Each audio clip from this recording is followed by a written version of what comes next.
Agora, no módulo 3, nós vamos ver as espécies de recurso, mas de recursos das decisões dos tribunais. No módulo anterior, lembram, nós vimos apelação, agravo de instrumento e embargos de declaração. 3 recursos que são utilizados para recorrer das decisões do juiz de primeiro grau, salientando que os embargos de declaração, como nós vimos, eles poderão ser usados para recorrer tanto de decisões do juiz de primeiro grau, como das decisões dos tribunais. Bem, então agora nós vamos, além dos embargos, olhar para espécies de recursos das decisões dos tribunais. Então, a gente começa com o agravo interno, depois nós teremos o recurso ordinário, recurso especial, recurso extraordinário e finalizando com o agravo em recurso especial ou em recurso extraordinário. Vamos lá então. O número 4 aqui pela nossa contagem é o agravo interno, previsto no artigo 1021 do Código de Processo Civil. É o recurso das decisões interlocutórias do relator, qualquer que seja o seu conteúdo, conforme preceitua o artigo 1021 do CPC. Está lá o caput que dispõe: contra a decisão proferida pelo relator, caberá agravo interno para o respectivo órgão colegiado, observadas quanto ao processamento as regras do regimento interno do tribunal. Agora vai ser bastante recorrente que os artigos do Código de Processo Civil façam referência ao regimento interno dos tribunais. Então, o Código de Processo Civil, ele dá linhas gerais de procedimento e, o que for mais específico, o regimento interno de cada tribunal é que vai regular, seja o regimento interno, seja a resolução do tribunal em específico. Bom, então, feita essa abordagem conceitual, vamos para os efeitos. Não tem efeito devolutivo. O próprio tribunal julga. Eu acabei de fazer a leitura do artigo 1021, dizendo que o agravo interno da decisão interlocutória do relator, quem vai julgar é o próprio tribunal. Ou seja, lembram do conceito de efeito devolutivo? Reexame da matéria por órgão de jurisdição superior. Por isso, o agravo interno não tem o efeito devolutivo. Não tem efeito suspensivo. Ele vai ter o efeito de retratação, conforme está previsto no parágrafo 2º do artigo 1021, que dispõe: o agravo será dirigido ao relator, que intimará o agravado para manifestar-se sobre o recurso no prazo de 15 dias, ao final do qual, não havendo retratação, o relator levará a julgamento pelo órgão colegiado com inclusão em pauta. Então, é possível, sim, a retratação por meio do agravo interno. Próximo item, procedimento.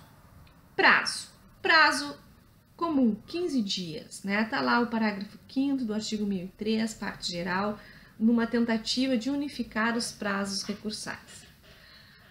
Se há ou não preparo, o preparo nós teremos que pesquisar nos regimentos internos. Então, se é um agravo interno do STF, vou ter que olhar no regimento do STF e assim por diante. Como eu li no parágrafo 2º, o nosso recurso ele vai ser dirigido ao relator e tem um requisito formal expresso no parágrafo 1º, ou seja, na petição de agravo interno, o recorrente impugnará especificadamente os fundamentos da decisão agravada. Então, isso precisa ficar muito claro na petição do recurso. Então, interposto o recurso diretamente ao relator, no próprio tribunal em que foi proferida a decisão agravada, com esse requisito lá nas razões do meu recurso, o relator vai intimar o agravado para, no prazo de 15 dias, se quiser se manifestar impugnando. Feita essa intimação, com ou sem impugnação do agravado, o relator poderá se retratar, conforme está lá o parágrafo 2º dispondo a respeito, que eu também já li. Mas Mas ele não se retratando, aí sim haverá o julgamento do agravo interno, mas agora pelo órgão colegiado. Está lá o mesmo parágrafo 2º dispondo que o relator pede ao órgão colegiado a inclusão em pauta, né, do julgamento desse nosso recurso. Ainda no mesmo artigo, nós temos a previsão de multa quando o agravo interno for declarado inadmissível ou improcedente em votação unânime. Inadmissível, está lá requisitos do juízo de admissibilidade, tá? Ou improcedente, bom, aí já tem a decisão na segunda fase com a análise do mérito do recurso, mas tem que ser unânime. Nesse caso,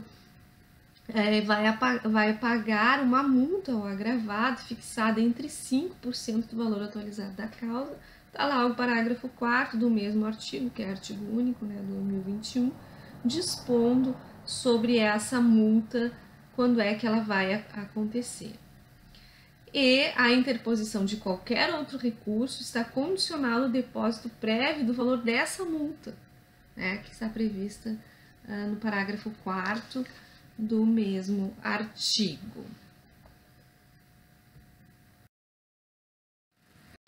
Muito bem, vamos para o recurso de número 5, recurso ordinário. Lembrando que nós estamos estudando recursos das decisões dos tribunais, sejam elas decisões interlocutórias ou acórdãos. O recurso ordinário, ele está previsto nos artigos 1027 e 1028 do CPC e também no artigo 102, inciso 2, a linha A, e 105, inciso 2, a linhas B e C da Constituição Federal. Então, ele é um recurso previsto na Constituição Federal e é em tudo e por tudo idêntico a uma apelação, só que com hipóteses de cabimento heterogêneas e expressamente vinculadas em lei. A competência para apreciação do mérito será ou do STF ou do STJ, conforme o caso que nós vamos ver a seguir. Os casos, portanto, eles vêm elencados no artigo 1027. O primeiro caso, vamos pegar o código, artigo 1027, inciso 1, vamos dar uma olhadinha aqui.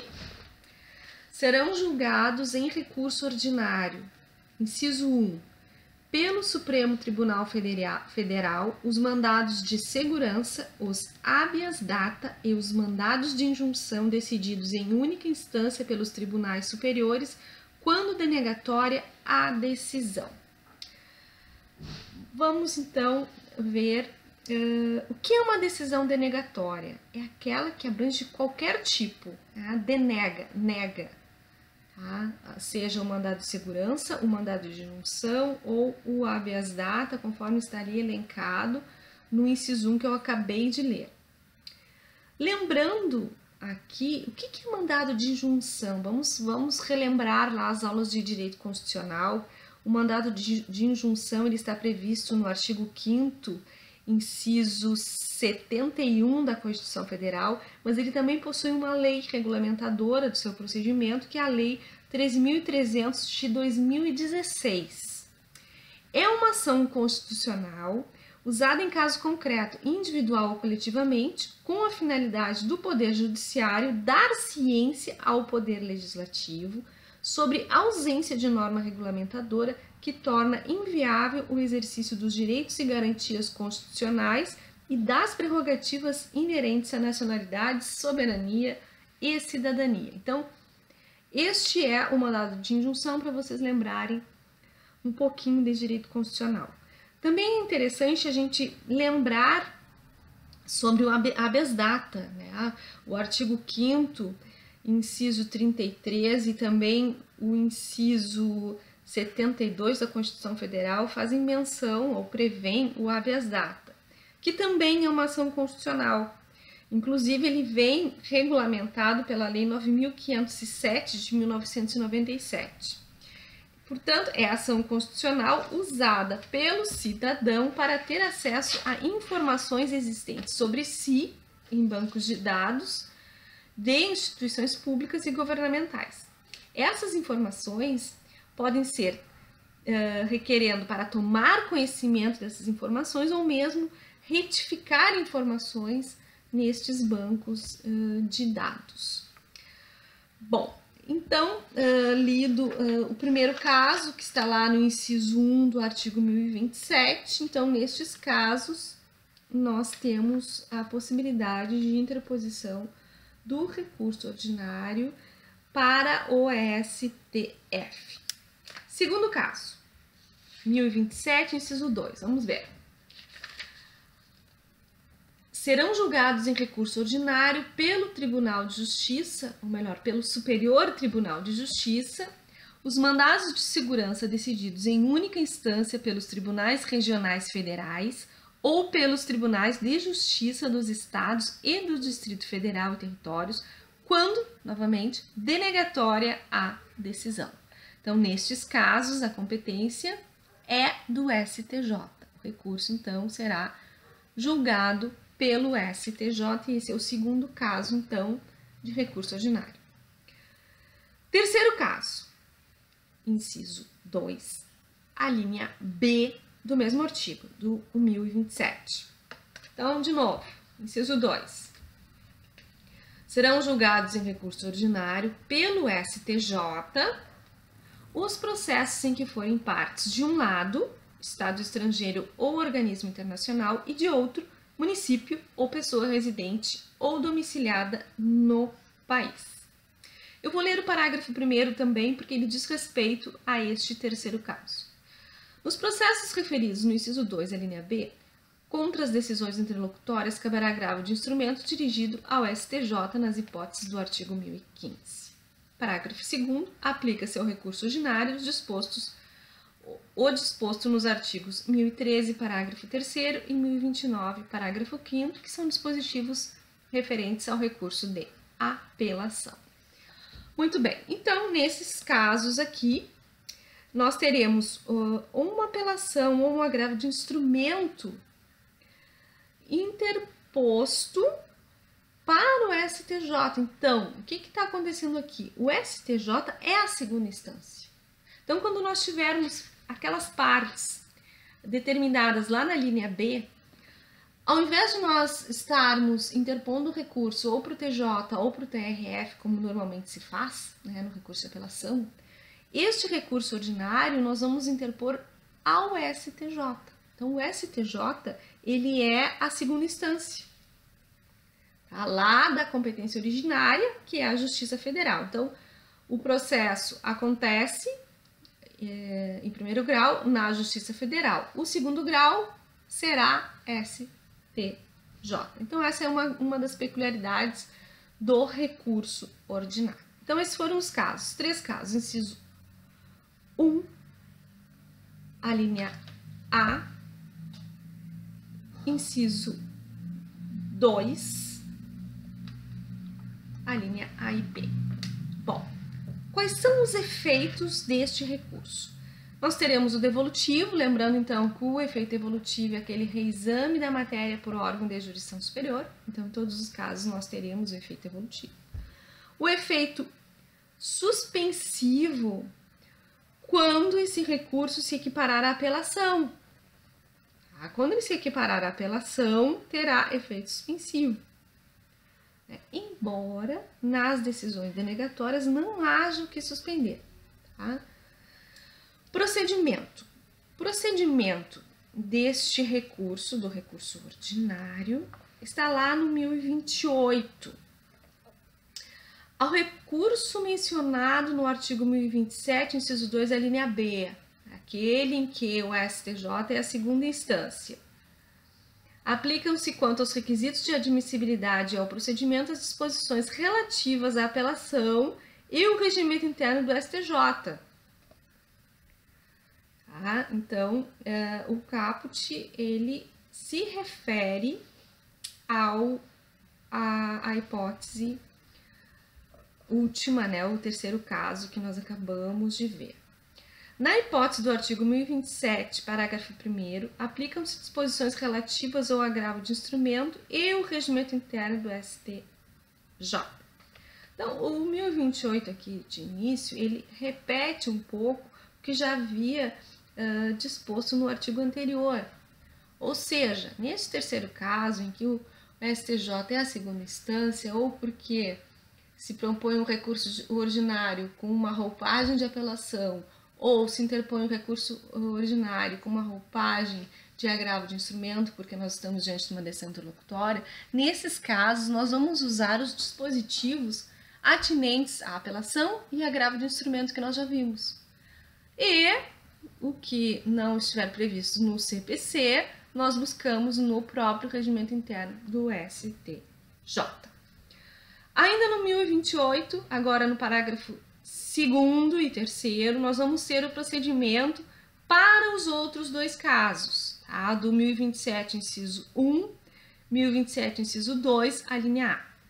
Então, deve ser interposto perante o tribunal de origem, cabendo ao seu presidente ou vice-presidente determinar a intimação do recorrido para, em 15 dias, apresentar as contrarrazões. Findo o prazo, os autos serão remetidos ao respectivo Tribunal Superior, independentemente de juízo de admissibilidade. Então, novamente, o que está acontecendo aqui? Eu vou interpor no juízo de origem, ele vai mandar intimar o recorrido para contrarrazões e depois ele remete ou ao STF ou ao STJ para julgamento. E lá é que nós teremos aquelas duas fases dos recursos. A primeira, que é o juízo de admissibilidade, e a segunda, que é o juízo de mérito. Lembrando que o prazo de interposição é aquele de 15 dias previsto lá no artigo 1003, parágrafo 5º. Número 6, recurso extraordinário e recurso especial. Eu vou inicialmente tratar os dois em conjunto, até porque o próprio Código de Processo Civil ele traz disposições juntas, né? Tanto do artigo 1029 até o artigo 1041 nós teremos dispositivos para o recurso extraordinário e para o recurso especial, alguns dispositivos gerais e outros em específicos. Bom, então, inicialmente eu vou fazer essa leitura em conjunto e depois eu vou tratar primeiro do recurso extraordinário e depois do recurso especial. São chamados de recursos extremos ou excepcionais e são interpostos para a cúpula do Poder Judiciário, STF e STJ. STF será competente para o recurso extraordinário e o STJ para o recurso especial. Não se trata de uma terceira instância, mas lá se decidem questões de direito ou teses jurídicas. Não há uma revisão integral da matéria decidida como ocorre na apelação, com o exame dos autos e das provas. Há sim o exame da decisão de que se recorreu, identificando o erro de direito de forma a constatar na leitura da decisão. Vejam que, se for admitido o recurso, será anulada a decisão e haverá um rejulgamento. Então, qual é a finalidade desses recursos extremos? Preservar o direito objetivo e sua eficácia. Só de maneira indireta é que eles vão beneficiar as partes. Portanto, eles têm por finalidade preservar a ordem jurídica. Casos. Um detalhe em um primeiro momento. Só cabem recurso ordinário e recurso especial quando esgotadas as vias ordinárias anteriores. Então, eu não posso, da sentença, propor, por exemplo, diretamente recurso extraordinário. Então, primeiro, eu vou propor o recurso de apelação, do acórdão que julga o recurso de apelação, é que eu vou interpor o recurso extraordinário ou o recurso especial. E como é que eu sei a diferença, então, se eu vou usar um recurso extraordinário ou se eu vou usar um recurso especial? O que define? Define a matéria, então a competência delimita a matéria. Se a matéria a ser revista diante de uma questão de direito, de uma tese jurídica, for constitucional, o recurso cabível é o recurso extraordinário. Mas, se a matéria em questão for infraconstitucional, o recurso cabível é o recurso especial. Um detalhe ainda: é possível interpor o recurso extraordinário de decisões proferidas pelo STJ, seja de competência originária do STJ ou recurso ordinário, julgado, ou mesmo de um recurso especial. Agora eu vou passar a tratar primeiro do recurso extraordinário e, na sequência, o recurso especial. Bem, agora eu vou tratar especificamente do recurso extraordinário, lá dos mesmos artigos 1029 a 1041 e lá do 102 da Constituição Federal. Eu quero que primeiro vocês imaginem, nós estamos fazendo aquele processo fictício, certo? Então, da sentença, vocês fizeram um recurso de apelação. Digamos que, preenchidos os pressupostos que nós vamos ver aqui do recurso extraordinário, eu possa, do acórdão que julgou o recurso, por meio da interposição da apelação, eu posso propor um recurso extraordinário desse acórdão, certo? Bom, então, só relembrando aqui qual é a finalidade, né, do recurso extraordinário em específico. É manter a autoridade e unidade da Constituição Federal. Essa unidade e autoridade na questão interpretativa. Então, evitar controvérsias interpretativas em torno dos dispositivos constitucionais. Então, essa é a principal finalidade do recurso extraordinário. Os efeitos. Sim, ele possui efeito devolutivo. Eu acabei de fazer com que vocês imaginassem, né, a interposição do recurso extraordinário do acórdão que julgou o recurso de apelação. Então, vejam, o recurso de apelação é julgado no tribunal e o recurso extraordinário é julgado pelo STF. Então, reexame da matéria por órgão de jurisdição superior. Efeito devolutivo. Ele poderá ter efeito devolutivo, está expresso lá no parágrafo 5º do artigo 1029, a possibilidade, então, de atribuir efeito suspensivo ao recurso extraordinário. A retratação. Também é possível a retratação, porém só em um caso, que é o inciso 2 do artigo 1030, é o único caso em que poderá haver a retratação, que é o caso de encaminhar o processo a um órgão julgador para a realização do juízo de retratação, se o acórdão recorrido divergir do entendimento do STF ou do STJ, conforme o caso nos regimes de repercussão geral ou de recursos repetitivos. Então, somente nesses casos, tá? Que estão lá no inciso 2 do artigo 1030. Eu coloquei aqui os pressupostos ou requisitos para a interposição do recurso extraordinário. O primeiro deles, julgamento da causa em última ou única instância. Lembrando aqui, abrindo uma nota de rodapé, qual é a competência dos tribunais? São duas, né, em matéria de processual. São duas. Uma é processar e julgar recursos e a outra é processar e julgar ações originárias, ou seja, ações que são interpostas no próprio STF, ou seja, ações que são de competência originária deste órgão.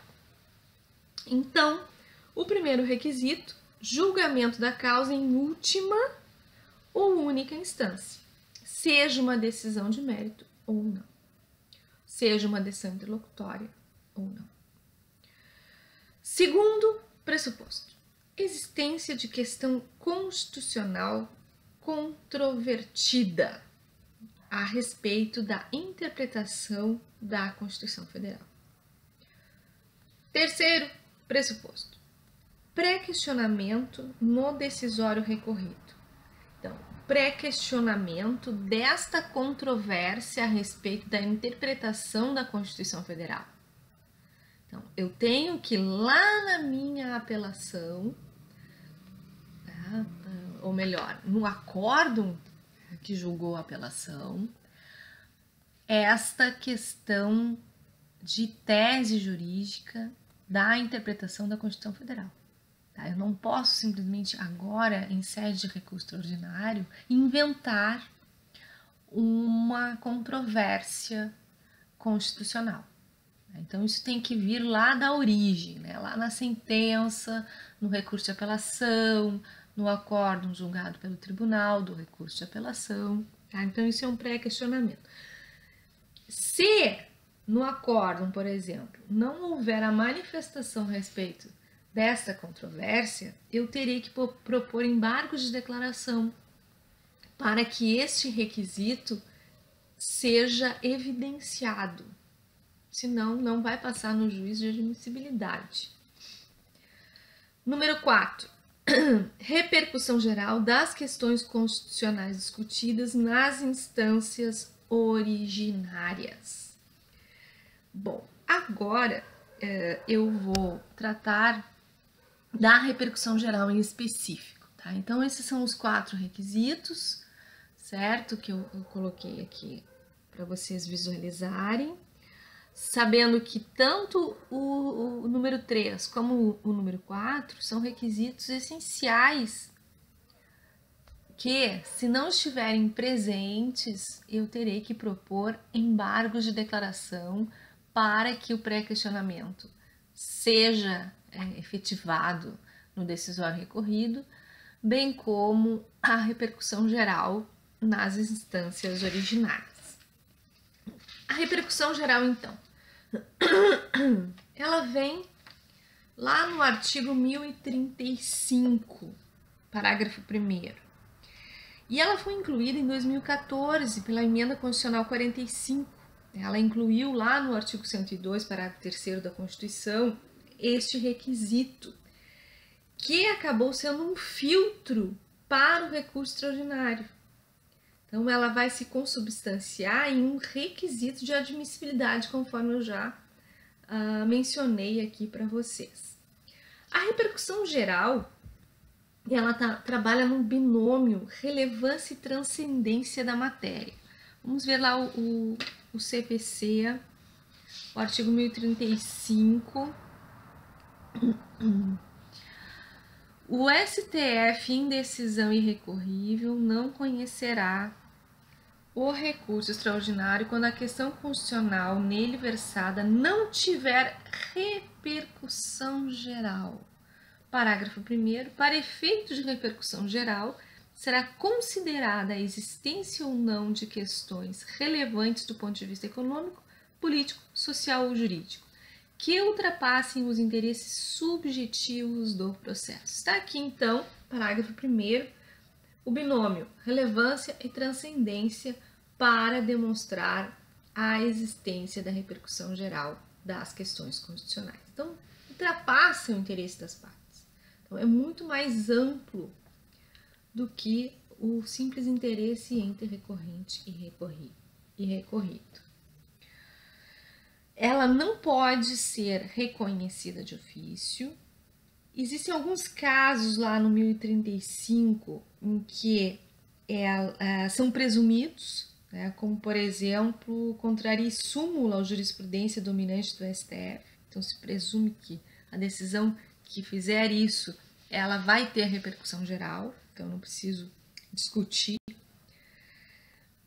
porque pode acontecer da necessidade de se instaurar um incidente de repercussão geral, para discutir se é ou não caso de repercussão geral, conforme os parágrafos do artigo 1035, que é um artigo que tem 11 parágrafos, né, específicos tratando da repercussão geral.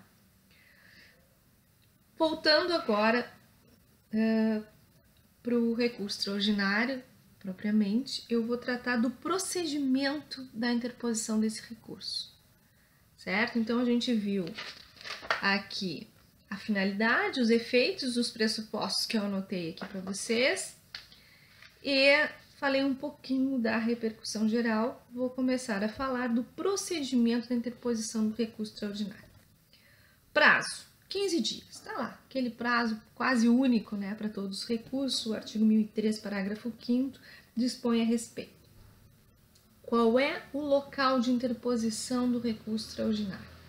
Vem o caput do artigo 1029 e dispõe o seguinte, vamos dar uma olhada. O recurso extraordinário será interposto perante o presidente ou vice-presidente do tribunal recorrido em petições distintas. Então, semelhante ao que acontece com o recurso de apelação, o recurso extraordinário ele é interposto no tribunal de origem, ou seja, da decisão que vai ser objeto do recurso extraordinário. Então, se é TJ, é no TJ que eu interponho. Se é TRF, é no TRF que eu interponho. Então, eu vou ter uma petição dirigida ao presidente ou vice-presidente do TJ e vou juntar o meu recurso extraordinário dirigido ao STF. Bom, então, local de interposição, está lá no caput. Quais são os requisitos formais da minha petição do recurso extraordinário? Estão lá os incisos do 1029, ainda 1029, dizendo: eu tenho que expor o fato e o direito, a demonstração do cabimento do recurso interposto e as razões do pedido de reforma ou de invalidação da decisão recorrida. Então, são requisitos formais que devem estar presentes no meu recurso. Sim, é preciso fazer o preparo, tá lá o 1007 da parte geral dispondo a respeito. Eu, então, interponho recurso extraordinário no tribunal de origem. O tribunal mandará intimar o recorrido para contrarrazões, está lá o caput do 1030, recebida a petição do recurso. O recorrido será intimado para apresentar contrarrazões no prazo de 15 dias, fim do qual os autos serão concluídos ao presidente ou vice-presidente do tribunal recorrido, certo? Então, passado o prazo, com ou sem contrarrazões, com ou sem impugnação, o tribunal, né, o presidente ou vice-presidente, o que ele pode fazer? Está lá o 1030.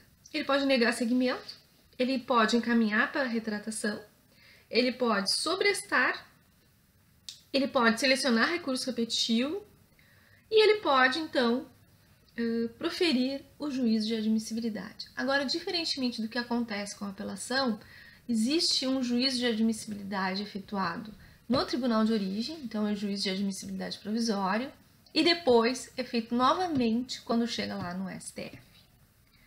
Tá? Então, essas são as possibilidades, né, que o presidente ou vice-presidente poderá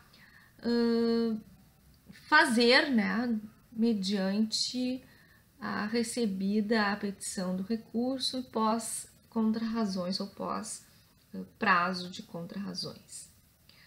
Bom, aqui por último, quanto ao procedimento, eu quero falar sobre o recurso.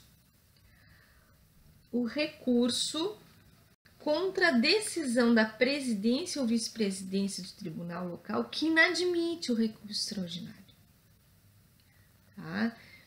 Aqui, o que a gente tem que cuidar? Isso vai depender da fundamentação da inadmissão na origem. O que está acontecendo aqui?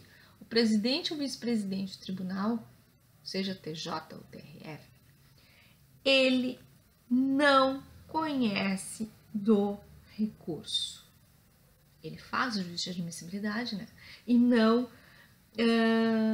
admite o recurso. Bom, se for por fundamento no artigo 5º do artigo 1030, realizar o juízo de admissibilidade e é negativo esse juízo de admissibilidade. Então, nesse caso, vai caber o agravo do artigo 1042, que nós vamos ver na sequência.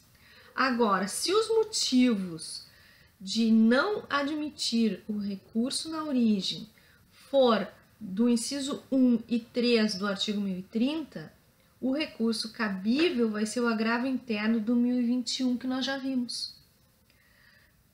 Eu tentei, de uma certa forma, explicar a questão desse recurso que não admite o recurso extraordinário com base no próprio 1030, porque lá no 1030, parágrafo 1º e parágrafo 2º, vocês vão ter finalmente o tipo de recurso vinculado à fundamentação da inadmissão do recurso extraordinário.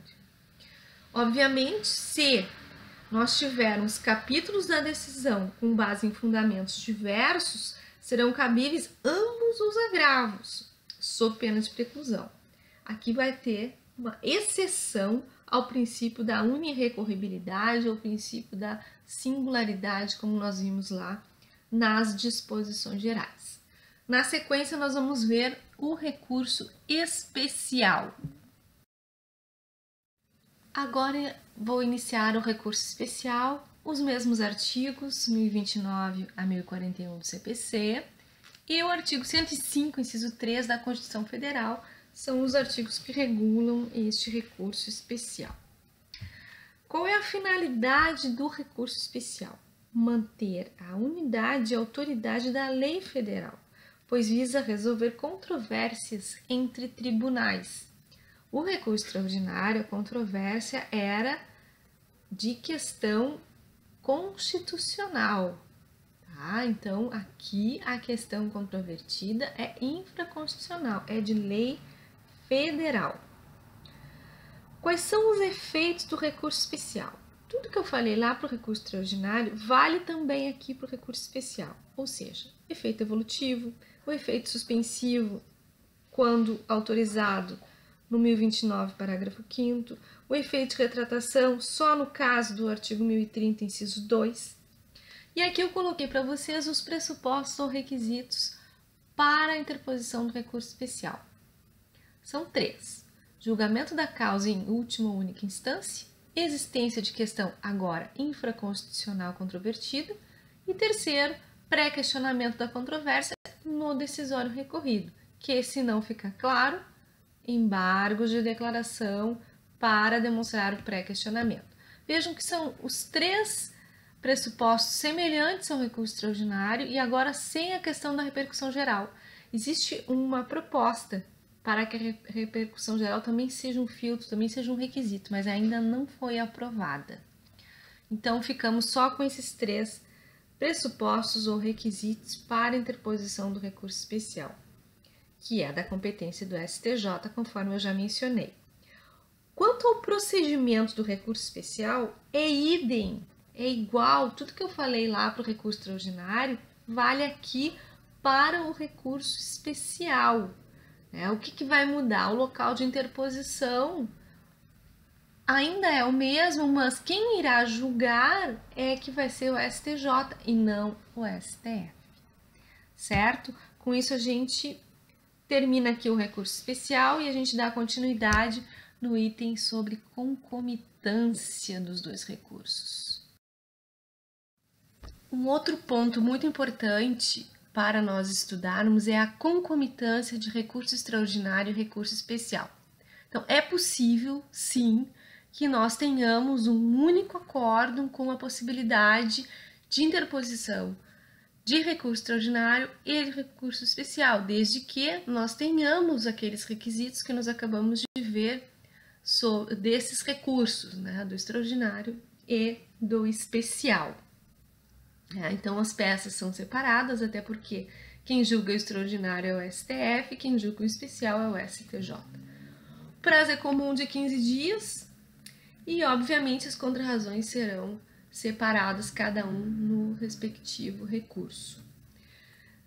Lembrando que tanto o extraordinário como o especial, eles são interpostos no juízo de origem da decisão recorrida. Então, é perante o presidente ou vice-presidente do tribunal recorrido, TJ ou TRF. Feito isto, a ordem normal, conforme está no artigo 1031, é primeiro se julga o especial e depois o extraordinário. Pode ser que se inverta essa ordem por decisão do STJ. Então, ele entende que primeiro deve ser julgado o extraordinário.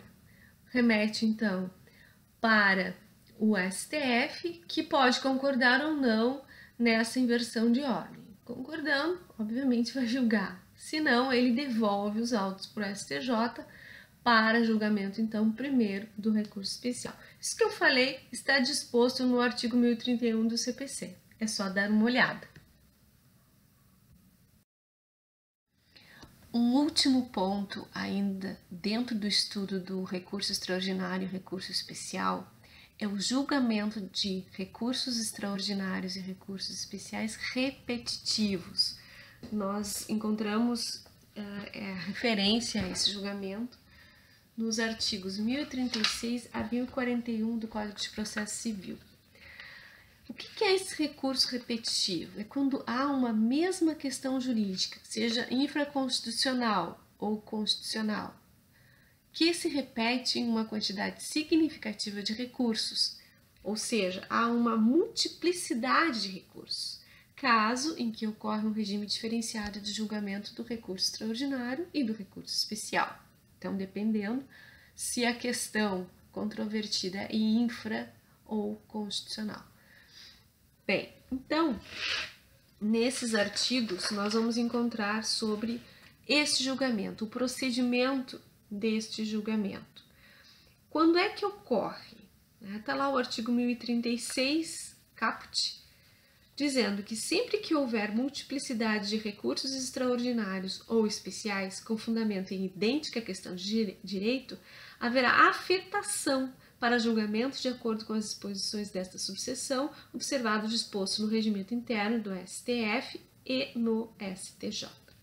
Então, haverá afetação de recursos com fundamento idêntico, ou com fundamento em idêntica questão de direito em quantidade significativa. Envolvem, portanto, questões de massa consubstanciadas em direitos individuais homogêneos, como, por exemplo, a legalidade de cobrança de assinatura básica pelas empresas de telefonia. Foi um exemplo bem recorrente já há alguns anos.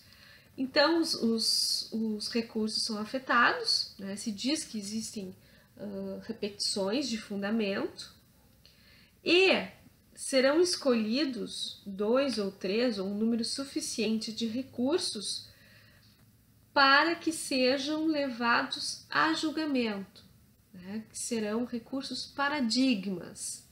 Tá? E quem é que escolhe isso? Ou o presidente e vice-presidente do tribunal de onde provém a decisão recorrida, ou o relator lá no recurso extraordinário ou no recurso especial. Tá? Quem escolhe a gente encontra nos parágrafos 1º, 4º e 5º do artigo 1036. Bom, uma vez escolhidos os recursos repetitivos, as partes serão intimadas da suspensão. Então, vai haver esse incidente de julgamento de recurso repetitivo, então um número de recursos idênticos são afetados, são escolhidos 2 ou 3 recursos paradigmas para serem julgados e os demais são suspensos. E isso faz com que as partes sejam intimadas dessa suspensão. Suspensão por quê? Porque esses recursos vão ficar aguardando o julgamento do recurso paradigma. Chegado então o recurso paradigma no STF ou no STJ, lá no artigo 1038 nós vamos ver as atividades do relator quanto ao recebimento desses recursos. Então, artigo 1038, o relator poderá solicitar ou admitir manifestação de pessoas, órgãos ou entidades com interesse na controvérsia, considerando a relevância da matéria consoante dispuser o regimento interno. Fixar data para, em audiência pública, ouvir depoimentos de pessoas com experiência e conhecimento na matéria com a finalidade de instruir o procedimento. Requisitar informações aos tribunais inferiores a respeito da controvérsia e, cumprida a diligência, intimará o Ministério Público para manifestar-se. Bom, então essas são as atividades que o relator pode tomar, atitudes, né, que ele pode tomar, e uma vez julgados, decididos os recursos afetados, então nós teremos o quê? Um acórdão paradigma. Está lá o 1039 e 1040 dispondo a respeito deste acórdão paradigma, que será então válido para todos aqueles recursos repetitivos, não só os que foram a julgamento, né, que eram os recursos paradigmas, mas também aqueles que ficaram suspensos lá no tribunal de origem. Tá? Então, artigo 1041 vai trazer também algumas questões efeitos, né, que vão acontecer após o julgamento do recurso paradigma. Recurso de número 7. Agravo em recurso extraordinário e recurso especial. Artigo 1042 do CPC. É um recurso cabível contra a decisão do presidente ou do vice-presidente do tribunal recorrido que inadmite recurso especial ou recurso extraordinário. Eu já havia mencionado sobre esse recurso lá quando nós tratamos das disposições gerais do recurso extraordinário e recurso especial, que no caso do artigo 1030, nós temos vários motivos para que o presidente ou vice-presidente do tribunal recorrido não admita o recurso. Então, quando o motivo é 1030, inciso 5, é cabível este agravo aqui do 1042 e não o agravo interno do 1021. Então, esse recurso, ele é muito específico, a hipótese dele está, conforme eu coloquei para vocês, está no caput do artigo 1042. E quais são os efeitos que este recurso possui? Ele possui efeito devolutivo. Por quê? Porque nós estamos recorrendo de uma decisão do presidente ou do vice-presidente do tribunal, e quem vai julgar o agravo em recurso extraordinário e recurso especial vai ser ou o STF ou o STJ. Portanto, reexame da matéria por órgão de jurisdição superior, efeito devolutivo. Efeito de retratação também é possível. O próprio 1042, no parágrafo 4º, dispõe sobre a possibilidade de retratação do presidente ou vice-presidente do tribunal recorrido. E não havendo retratação, é que vai, então, ser julgado este agravo pelo órgão superior. O local de interposição vem também disciplinado no parágrafo 2º do mesmo artigo, que é a petição, ela é dirigida ao presidente ou vice-presidente do tribunal de origem, tá? Independente de pagamento de custos e despesas postais. Haverá a intimação do agravado, a possibilidade de retratação. E não havendo retratação, vai ocorrer o julgamento do recurso pelo juízo superior, conforme parágrafos 4º a 8º do CPC. Vamos para a última espécie de recurso. Número 8, embargos de divergência, artigos 1043 e 1044 do CPC. É um recurso que tem como função desestimular recursos para o STJ ou STF.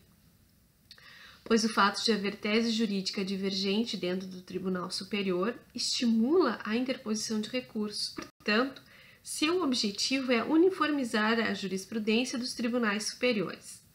Divergência é no sentido de contrariedade, mesma norma para casos análogos. Os casos de embargos de divergência, eles se encontram no artigo 1043, nos incisos. Então, nós temos dois casos. Inciso 1. É embargável o acórdão de órgão fracionário que, em recurso extraordinário ou em recurso especial, divergir do julgamento de qualquer outro órgão do mesmo tribunal, sendo os acórdãos embargado e paradigma de mérito. Inciso 3. Em recurso extraordinário ou em recurso especial, divergir do julgamento de qualquer outro órgão do mesmo tribunal, sendo um acórdão de mérito e outro que não tenha conhecido do recurso, embora tenha apreciado a controvérsia. Então, esses são os casos de embargos de divergência. Quais são os efeitos desse recurso? Ele não possui efeito devolutivo. Por quê? Porque o local de interposição e de julgamento é o mesmo. Está lá o artigo 1044 dispondo a respeito. Ele não terá efeito de retratação e ele terá efeito interruptivo apenas na hipótese do parágrafo 1º do artigo 1044. Que dispõe a interposição de embargos de divergência no STJ interrompe o prazo para interposição de recurso extraordinário por qualquer das partes. Então, só neste caso, o efeito interruptivo vai acontecer no recurso de embargos de divergência. O procedimento, ele vem no artigo 1044, mas ele vem disciplinando que o procedimento ele vai estar ou deverá ser observado conforme o regimento interno do respectivo Tribunal Superior. Claro que observando o prazo de 15 dias, que é uma disposição geral do Código de Processo Civil, mas o restante conforme o regimento, as normas internas do STJ ou do STF. Aqui nós terminamos as espécies de recursos da nossa nova unidade, que é o Sistema Recursal Cível. Deixei para tratar a respeito do recurso adesivo depois que a gente compreendesse os recursos em espécie. Porque o recurso adesivo, ele vem lá no 997, lá na parte geral dos recursos. Mas não se trata de uma outra espécie de recurso, mas de uma forma diferenciada de interposição. O que acontece aqui? O que é esse recurso adesivo? Bom, em primeiro lugar, vamos pensar em sucumbência recíproca, ou seja, tanto autor como réu são vencidos e vencedores. Então, neste caso, ambos poderão, por exemplo, propor recurso de apelação, correto? Bom, então digamos que o autor propõe o seu recurso de apelação. Decorrido o prazo de 15 dias, o réu não interpôs a sua apelação da parte que ele foi desfavorável, porém, ele ainda tem a possibilidade de, uma vez intimado para contrarrazões, neste mesmo prazo, propor um recurso adesivo, na verdade, propor aquela apelação que ele não fez lá no prazo normal de 15 dias, certo? Repetindo, no prazo das contrarrazões, ele propõe o recurso adesivo, que neste caso, neste exemplo, é uma apelação. Bem, ele vai entregar a sua impugnação ao recurso interposto pela outra parte e vai fazer o seu recurso de apelação de forma adesiva. Portanto, somente as partes têm legitimidade para propor esse recurso adesivo, que supõe uma sucumbência recíproca. Mas vejam, ele é um recurso subsequente. Esse termo adesivo, ele continua sendo utilizado mesmo no CPC atual, mas não é adequado, porque não é adesivo no sentido de aderir ao que a outra parte está expondo no recurso, e sim um recurso subsequente, um recurso subordinado ao recurso principal, né? Além de subsequente, então ele é subordinado. O que eu quero dizer com isso? Ele sobrevive enquanto sobreviver o recurso principal. Então, se por algum motivo o autor, lá no nosso exemplo, desistir do recurso de apelação, aquele recurso principal, este recurso também vai ser, vai sumir, né? Vai ser subordinado ou vai por água abaixo, né? Conforme dispõe o artigo 997. O 997 diz: cada parte interporá o recurso independentemente no prazo e com observância das exigências legais. Sendo vencidos autor e réu, olha aqui, o recurso interposto por qualquer deles poderá aderir o outro. O recurso adesivo fica subordinado ao recurso independente ou principal, sendo-lhe aplicáveis as mesmas regras deste quanto aos requisitos de admissibilidade e julgamento no tribunal, salvo disposição legal diversa, observado ainda o seguinte: será dirigido ao órgão perante o qual o recurso independente for interposto, no prazo a que a parte dispõe para responder, né, então para contrarrazões. Será inadmissível na apelação, será admissível na apelação, no recurso extraordinário e no recurso especial. Então, somente nesses 3 casos. Eu usei o exemplo da apelação, mas poderia ter usado dos outros 2 recursos elencados aqui. Por fim, não será conhecido se houver desistência do recurso principal ou se for ele considerado inadmissível. Então, daqui a questão da subordinação, conforme eu mencionei. Agora sim, terminamos a unidade do módulo, no módulo 3, e com isso nós terminamos a matéria do bimestre.